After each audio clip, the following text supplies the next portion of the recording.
Overthrow the government.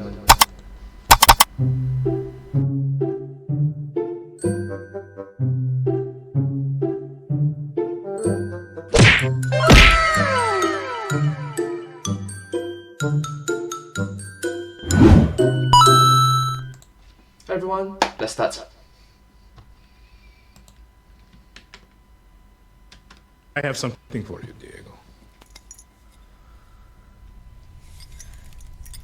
The grenade is simple. It has 4 basic parts. The shell. Wait, do you just give a child a grenade? What? What are you doing? You are supposed to be the... Which contains the explosive, the fuse, the handle, and of course, the pin. No! If activating a grenade is how this guy teaches his kid how to run the family business, I really worry about how he's gonna teach his kid the birds and the bees. Literal birds and the bees. Hello, Internet! Welcome to Game Theory. Wow. The start of the video is really so intense. Hi everyone. Wow. The show that, for one of the first times, is talking about actual game theory. Yeah, game theory. Actual game theory. Ain't just a show on the internet here, folks. Though at this point, it does kind of dominate SEO for the term. No, we're also a classic economics concept dedicated to the study of mathematical models for strategic and rational decision making. And that is what we're talking about today. Wait. We're also talking about protests. That's interesting and topical. And we're also talking about how to overthrow dictators, how to get change that you want to see in society. Yeah? How to get change you want to see in the society. Yeah, now I have your attention, and probably the attention of a few international governments that I don't want the attention of, but hey, we're an equal opportunity learning channel here, so welcome to the show, guys. Let's begin. Today's episode is brought to you in partnership with Ubisoft and the Far Cry franchise, which, if you haven't seen, recently dropped a trailer for its newest installment, Far Cry 6. A trailer that you can watch alongside an interview with the celebrity voice of their star villain Anton right now via the links down in the description. But, wait a minute, is that drug kingpin Gustavo Fring from Breaking Bad? It is! You know, for all the varied settings over the last 10 years of this franchise, from the Pacific Islands to the Himalayas, Pacific Islands, the now Yara, what seems to be a war-torn urban environment set somewhere in Latin America, one thing that has always remained constant is the focus on a charismatic leader who's, well, generally hated by the people that he rules over. You had Pagan Min in Far Cry 4, Father Joseph in Far Cry 5, and my all-time favorite of Voss in Far Cry 3. That guy was so good and so evil, but so charismatic. Now that I'm talking about it, who was that guy? Michael Mando, where do I know that name? Wait, that's Nacho? Oh my gosh, the guy who voiced Voss in Far Cry 3 was also in the Breaking Bad verse? Man, between Ubisoft and wow, what the odds, man? having both Gus and Nacho, all you need now is like Walter White and you've got yourself the Breaking Bad trifecta. You know, it's interesting, but looking at his past roles, Far Cry was... Yeah, true. If you think about it, what are the odds of it happening so similarly? It's kind of like Michael Mando's breakout role. And now he's in movies like Spider-Man Homecoming and is starring in Better Call Saul, the Breaking Bad spinoff. It's really cool to see video games getting that kind of caliber in their talent. Kind of like you're playing Hollywood movies at this point. Anyway, the casting of Giancarlo Esposito as this game's villain Anton is really exciting for Dictator Anton in the game. me, since as we've seen in his past roles, Giancarlo is the perfect villain. He's smart, he's calculating, and if history holds true, he's as two-faced as possible. But what seems like it's gonna make Anton particularly interesting in the Far Cry Villain Hall of Fame is that he's training up his son. In the Far Cry 6 trailer, we see him getting ready to hand over the reins of his dynasty to his kid's son Diego, which means that we're either A, dealing with 2 villains instead of 1 in this game, or B, we're gonna be fighting to earn Diego's allegiance. Either way, Anton seems determined for his family to stay in power, no matter what the cost. And the cost is gonna be pretty darn high considering, you know, the angry mobs protesting his reign of terror out in the streets below. Grenade metaphors aside, holding on to power when everyone you rule over wants to overthrow you... When everyone... Oh, everyone. Seems like it should be a difficult thing, and yet in the real world we have plenty of examples of brutal dictatorships not only coming to power, but holding on to that power for decades. Well, having said that, this video came out in year 2020, so 1 year ago. From Chile's military dictatorship, which held on to power for nearly 20 years after staging a coup in 1973, to Haiti, whose current economic plight is often attributed to a 14-year rule in the 50s and 60s, to the Soviet states in the early 20th century, to North Korea today, there are plenty of examples of absolutely notorious dictators who nonetheless are able to hold on to power. I name all of these real-world examples not to give you a depressing picture of the world that we live in, but to point out that the Far Cry premise of a villain holding on to all the power over a region despite being hated by the people. No. You must be very clear. Dictators doesn't necessarily mean everybody hates you. Alright? In this particular game, it is the dictators and everyone hates you. In this particular game. Isn't as unlikely as you'd think. So how do they do it? Outside of proper grenade maintenance, what sort of lessons is Anton, as this unpopular Latin American dictator, gonna be teaching the young Diego about staying in power when the people hate you? How does a ruler like Anton weave the web that allows him to stay in power? And more importantly, what are the strings that we can pull to unravel that web? Something that I assume we, as the player, will need to do in order to bring him down by the end of Far Cry 6. Get ready, Anton, because this time, we are the ones who knock. We are the ones who knock. For all the guns, explosions, and getting ripped to shreds by local wildlife that Far Cry is known for, these games have The last one is a bit true. The Far Cry games, come on. reliably shown us one part of the Even Far Cry Primal. dictator formula that is very true to life. Something that I think we've overlooked and memed about for years without realizing their importance. And that is Radio Tower. Okay, that one Far Cry Primal doesn't have because Far Cry Primal is set in BC, back in the Stone Ages, so there's no such thing as Radio Tower. Yeah. When you're in a totalitarian state, control of Okay, think about it. Okay, Stone Ages, there's no such thing as Radio Tower. information is Duh. key. Now, sure, since Far Cry 5, map navigation in these games has fundamentally changed, but in the earlier Far Cry games, there was always a good bit of climbing towers to get visibility, or destroying towers as key targets of the rebellion, like the radio towers of Far Cry 3 and 4. We don't stop to think about it as we're mowing through enemy forces, but political struggles are often a battle for the hearts and minds of the people, and in that struggle, information is king, or maybe more accurately, how kings can be overthrown. To stay in power, dictators like Anton need to control the flow of information and misinformation. Obvious examples of this can be seen in state-controlled media, where TV networks and radio broadcasts in certain parts of the world aren't allowed to say things that are critical to the current regime. It's also why in totalitarian regimes it's common for journalists to be silenced or killed. It's not just about force, it's about showing precision and control in who you target and how. Again, something the calculating Anton seems like he's gonna excel at. But controlling Wait, did you just mention kill? Did you just mention kill? information includes two parts here. One, spreading your own propaganda, and two, making sure that anyone rising against you can't do the same thing. If you're a ruthless dictator like Anton, a lot of it comes down to simply limiting people's access to information. You might look at a dictatorship like the one that currently exists in North Korea, where official rations are limited to 300 grams of food a day, while the country spends billions in building weapons programs, and say, the people there live in such extreme poverty, why aren't they revolting? Well, if you have no access to outside media, no internet, no radio, no foreign books, you might not be aware that other countries have it better. In order to fight for a better life, people need to know that a better life exists.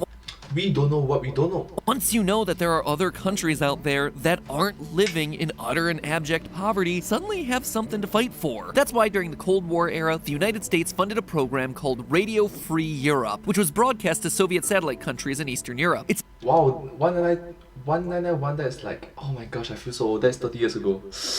1991, gosh. intent was to publicize anti-Soviet protests, encouraging rebels to fight. But as you can imagine, the Soviet Union didn't take too kindly to it. In 1981, the Radio Free Europe headquarters were 1981, that is 40 years ago, come on. hit by a bomb, and a Bulgarian broadcaster critical of the current regime was assassinated via a micro-engineered pellet-containing ricin. Ricin? Wait, that's a Breaking Bad thing too! And all I need is a reference to breakfast and I got myself a bingo. The Breakfast. Long and short of it is that the world is a scary place, and that information is a powerful tool. A tool powerful enough that world governments will kill over it. And so with this being a Far Cry game, I'm assuming that our big bad Anton ain't above using violence to suppress some journalists. But there's another reason that Come on, please. Alright, chat. Okay.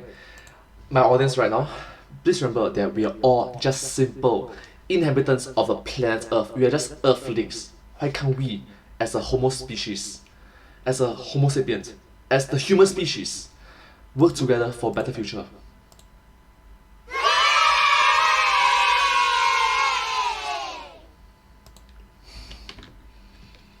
Information warfare is critical in situations of political strife. It's not enough for one individual to want to fight the current power structure, nor is it enough for many people to want to fight the current power structure. The biggest threat to corrupt leadership comes from a group of people uniting at the same time.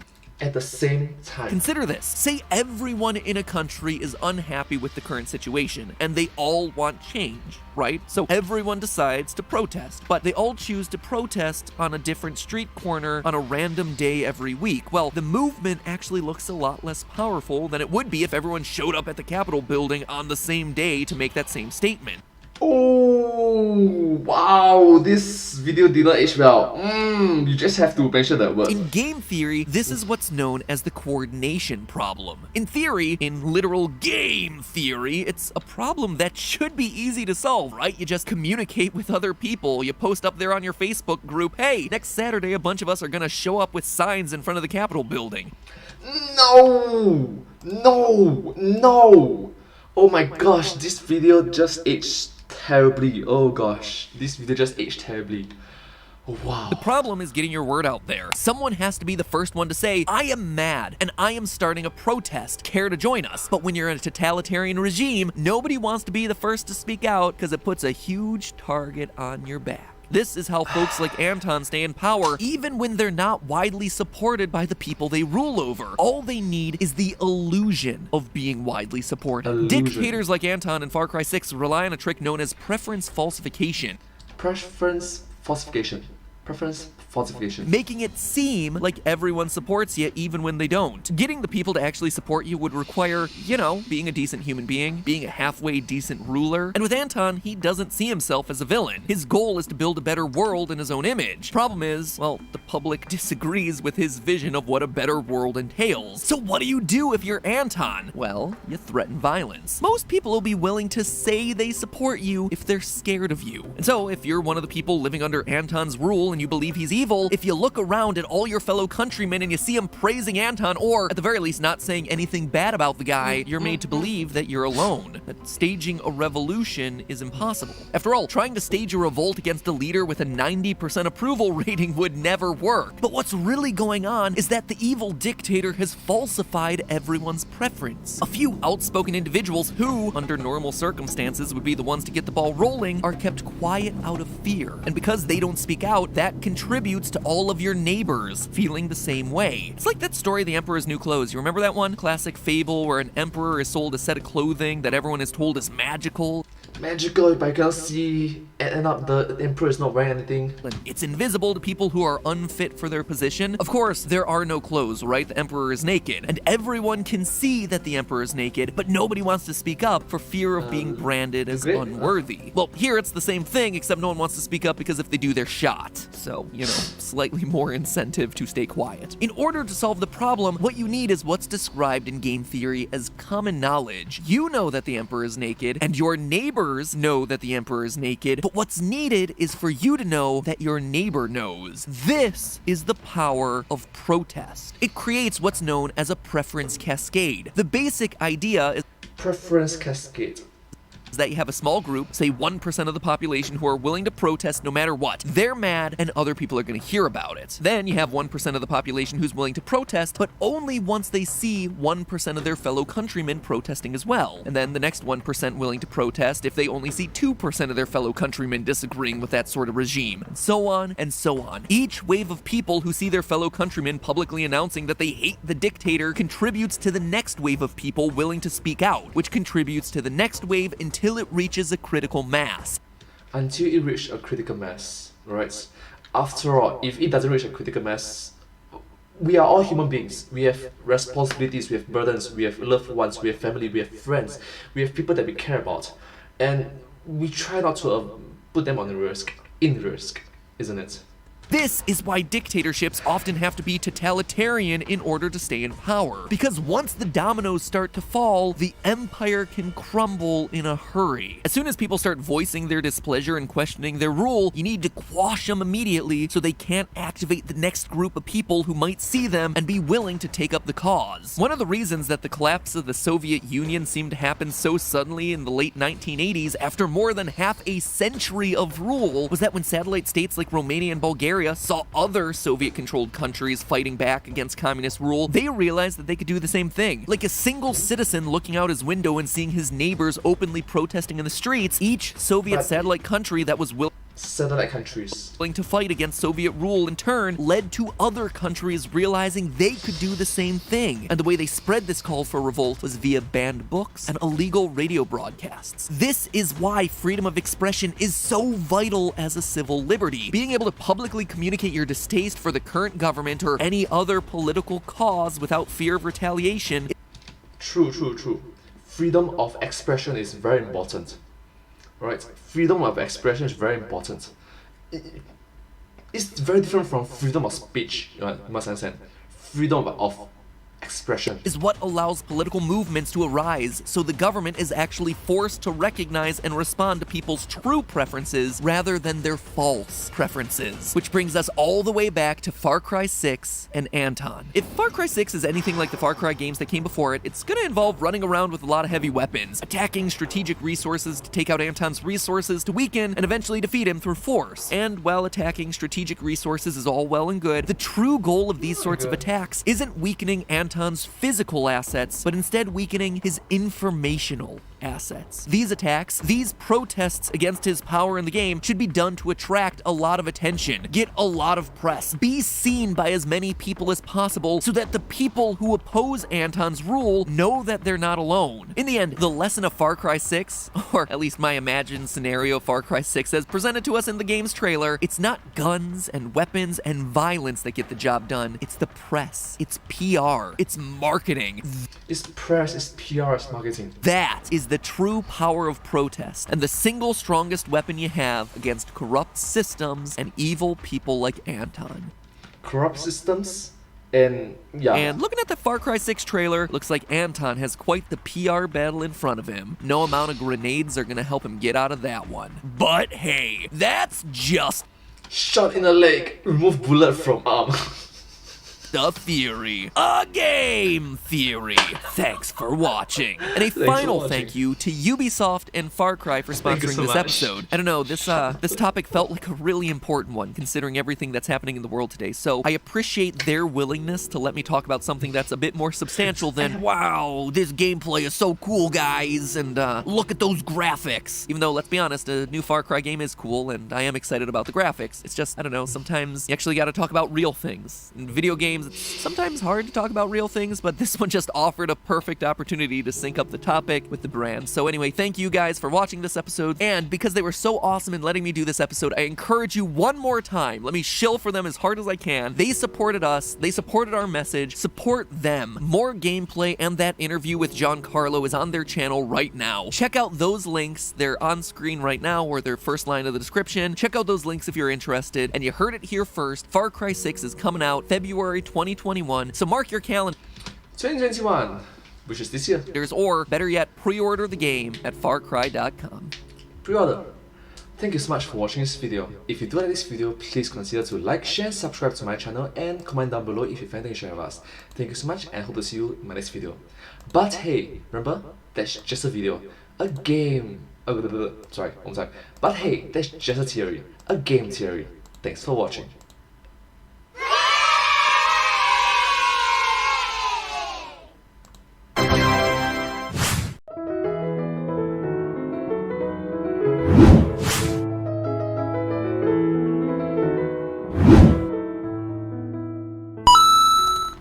Thank you so much for watching this video. This video came out from the YouTube channel The Game Theorists back in the year 2020, which is last year. If you do like this video, please consider to watch more of their videos and show support for them, because they are awesome and their videos are just very enjoyable, entertaining and knowledgeable to watch. Wisdom filled. And for me, I'm just a huge fan of their work. Anyways, having said that, thank you so much for watching this video with me. Hope to see you in my next video. Bye bye! Don't forget to subscribe. Thank you. Thanks so much.